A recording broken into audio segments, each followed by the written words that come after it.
For more perspective on Dests, we welcome in Milan Van Dongen from the Netherlands. Milan, first things first, give us kind of the Dutch scouting perspective. As you look at Dest and you think about him moving to Barcelona, what are the strengths that allow him to have success there? And what are maybe some areas of weakness he's got to work on to have success at the highest level?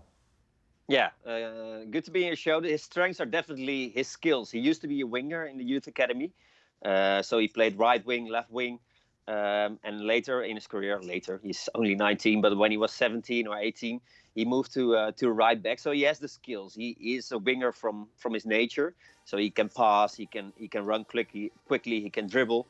That are definitely his skills. His weaknesses are, I don't know if he's able to defend at the highest level, which obviously Barcelona is. And mostly his tactical cleverness. He can be a bit wild. He can run up front when it's not needed to run up front, or he can run up front when the other defenders want him to stay in the defense. So he can be wild, and he can be tactically a bit not the smartest guy on the pitch. So that are definitely things he needs to work on. But he has the skills. He has the speed, all those kind of things that are quite good with Dest.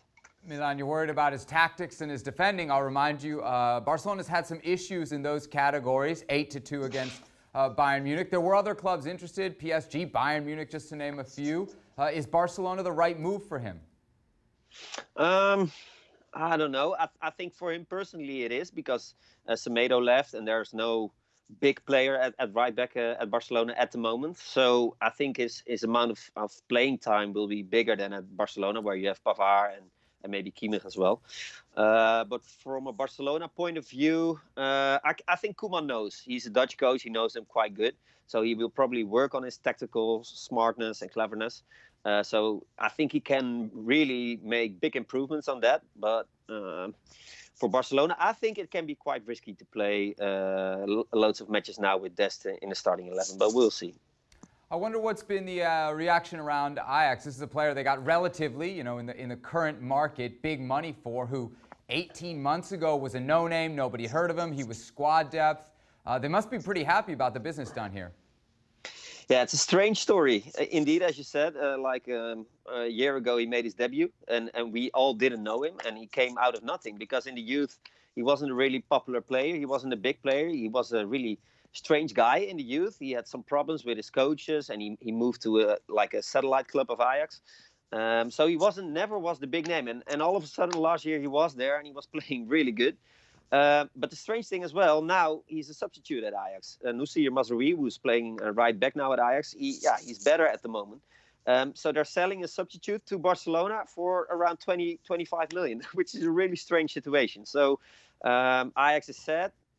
Because a big talent is leaving the club, but happy at the same time, because one of the biggest clubs in the world is paying 20 million for a substitute. So it's a strange situation. When Ajax went on their famous Champions League run a few years ago, whether it was De Jong or De Ligt, there wasn't a lot of questions as to whether those guys were ready to move on. Dest is 19. He's got less than 40 first-team appearances for Ajax. Are there doubts? Is anybody around Ajax or in Holland maybe doubting that he's going to be the big success at Barcelona? Yeah, there are definitely doubts as you said, with De Ligt and De Jong. There were no question marks, but now there are quite a few question marks, and we are also thinking that why Barcelona, they had problems with financial situation. Now they have some money, and the first player you're going to buy is Dest, a right back from Ajax with less than 40 matches, 19 years old. I would have other preferences, but we find it quite a strange situation. There probably are going to come more players to Barcelona, but we have some doubts. But we are still we are also enthusiastic at the same time. Enthusiastic because he's a Dutch talent, although he plays for the USA, which we find quite a sad situation, but it's okay. So we are also excited, but we have some doubts at the same time, which we always have with talents. Well, thank you very much for watching ESPN on YouTube. For more sports highlights and analysis, be sure to download the ESPN app. And for live streaming, premium content, and let's not forget as well, ESPN FC 7 days a week. Subscribe to ESPN+.